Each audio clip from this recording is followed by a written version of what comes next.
कोई बंदा मेहमान टुर गया किसी हाल पराउना तो उत्थे जाके ते शर्माए झके जिवें मेहमान बेजबान हुंदा ते वो जिहड़े घर वाले सन ना उन्हां उहदा इम्तिहान लेना शुरू कर दिता, उन्होंने मजाक करन जुगता मारन ते इम्तिहान किंज लेना शुरू कर दिता। उन्हें भी एक रोस्ट होई मुर्गी लियादी जिन्हों चिरगा आंदे ने, वो रोस्ट इस तरह करते सन भी सिर नहीं सन लाते। असीं ते जदों मुर्गी जिबा करिए उहदा सिर ला छड्डने ना, वो समेत सिर दी उन्हें तली सी। वो रोस्ट हुई मुर्गी लिया के ना विचकार रखी ते आपे सारे जी दुआले बह गए। उहदे जी किन्ने सन भी दो मियाँ बीवी, दो उन्हां दे बेटे ते दो उन्हां दियां बेटियां, 6 हो गए ते 7वां ये मेहमान, टोटल 7 जी। हुण विचकार रख के ना मुर्गी ते आखन लगे भी ये सारे जियां दे विच ना बराबर दी तकसीम कर छड़। उसूलन ते मेज़बान ने तकसीम करनी हुंदी है ना। ये आखन लगे भाई किहो रोकदा, मेरा मजाक करना शुरू कर दिता। खैर उन्हें आख्या ठीक है सादा वा पर एडा सादा भी नहीं, मैं कर लेना तुहाडा। उन्हें सब तो पहले ना मुर्गी का सिर लाया ते उस आख्या जिहड़ा घर का सरबराह है ना सारा सिरा उहदे सिर हुंदा। उन्हें सिर ला के आख्या भी ऐ तुहाडा।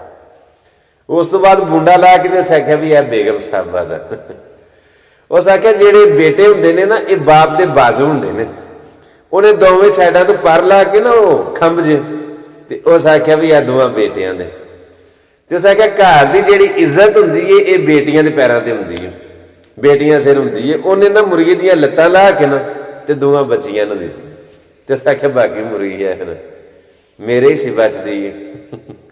उन्हें आख्या भी चंगा लड़िया। अगले दिन उन्हें की किया भी 5 मुर्गियां रोस्ट करके लियादियां, जी 7 ने ते मुर्गियां 5 रोस्ट करके लियादियां, विचकार रख के ते फिर सारे दुआले पै गए। उन्होंने आखन लगे भी गल सुन ए 5 मुर्गियां ने ते सारे जियां दे विच बराबर दियां तकसीम कर छड़। उन्हें आख्या बराबर दियां? नाल ही उन्हें पूछा, उस आख्या ये जुफ्त करा जे कि ताक तकसीम करा? मेज़बान अगू ना बड़ा अपने चलाक ते चातर पिया बनदा, आंदा ताक कर छड़ो, यानी कि एक एक करे दा ते 5 जियां नूं आउंदियां ते बाकी 2 नूं मतलब ना आउंदियां। ते उन्होंने आख्या कि वेख लै तेरे कोल तकसीम ठीक नहीं हुई। उन्हें आख्या ठीक है मैं कर लेना, ताक ही तकसीम होण दी। उस आख्या भी है तुसीं 2 मियाँ बीवी ते ऐ 1 मुर्गी, तुसीं ताक हो गए। उन्हें आख्या तुहाडे 2 बेटे ते 1 है मुर्गी, ताक तकसीम हो गए। उन्हें आख्या 2 बेटियां ते 1 है मुर्गी, ये ताक हो गई भी, ताक ताक तकसीम। बाकी 2 मुर्गियां रह गई तो उस आख्या 2 मुर्गियां ते 1 मैं, ये ताक ठीक हो गए। उन्हें आख्या लै भी अज कल नालों भी चंगा लड़े। उन्हें आख्या चलो ठीक है जी। अगला दिन होया फिर 5 मुर्गियां रोस्ट करके ते उन्हें लियादियां ते विचकार रख के ना ते फिर दुआले पै गए। तो उस आख्या भी ये 5 मुर्गियां 7 जियां दे विच बराबर दियां तकसीम कर छड़ो। ये अगू फिर पूछन लग पे, इस आख्या ये ताक तकसीम करा जी अज भी कि जुफ्त करा? वो अगू की आंदा मेज़बान आंदा नहीं जी अज जुफ्त तकसीम करो, अज भला कि मैं करदा।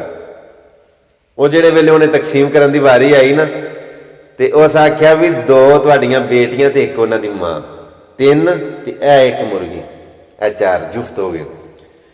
फिर उस आख्या भी तुसीं 2 बेटे ते 1 तुसीं बाप इन्हां दा, 3 तुसीं हो गए ते ऐ 1 मुर्गी, ये तुसीं 4 जुफ्त हो गए। पिछे कितनियां मुर्गियां रह गई भला? 3। उस आख्या ये 3 मुर्गियां ते 1 मैं। मेहरबानी शुक्रिया। उन्हें आख्या ए 3 मुर्गियां ते 1 मैं, 4 ये जुफ्त हो गए। जेड़े वेले उन्हें तकसीम की ना तो शुक्र किया, आख्या मालका तेरा शुक्र है ए सोहनी तकसीम सिखाई है, इंज दी तकसीम कराने वाले मेरे को आउंदे रहन।